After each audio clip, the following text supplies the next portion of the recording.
कि गजब लागेला हो आ गजब लागेला। अच्छा कि जिला गोपालगंज के मर्दा गजब लागेला।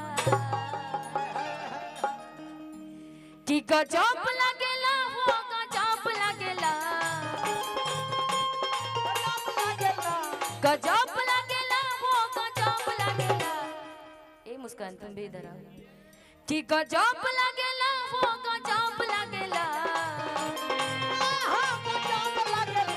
गजब लागेला हो गजब लागेला।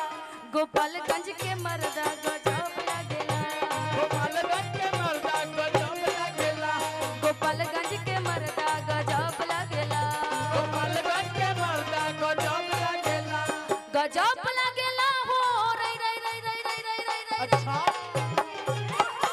गजब लागेला हो गजब लागेला गजब लागेला हो गजब लागेला। हई साथे के लड़का गजब लागेला हई साथे के मर्दा गजब लागेला हई साथे के मर्दा गजब लागेला साथे के मर्दा गजब लागेला। साथ मरे अंगना ससुर जी दुआरे गजब सिटी मारे सैया पिछुआरे गजब सिटी मारे सैया पिछुआरे।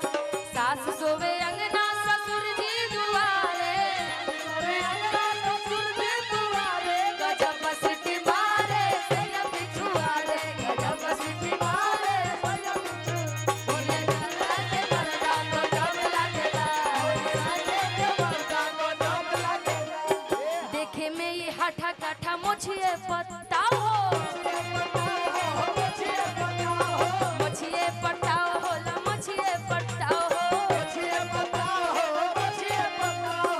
लाखों में एक बाटे सुंदर सुभाव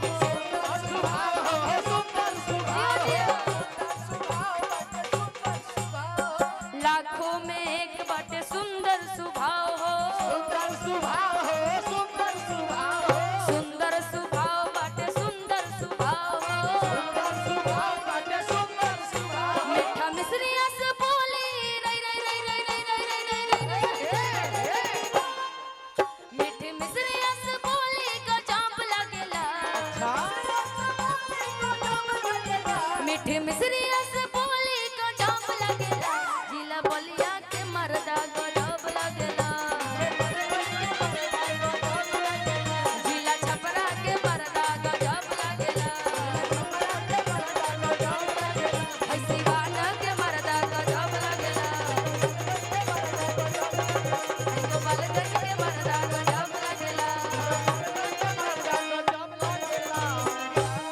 कि जिला गोपालगंज के मर्दा गजब लागेला।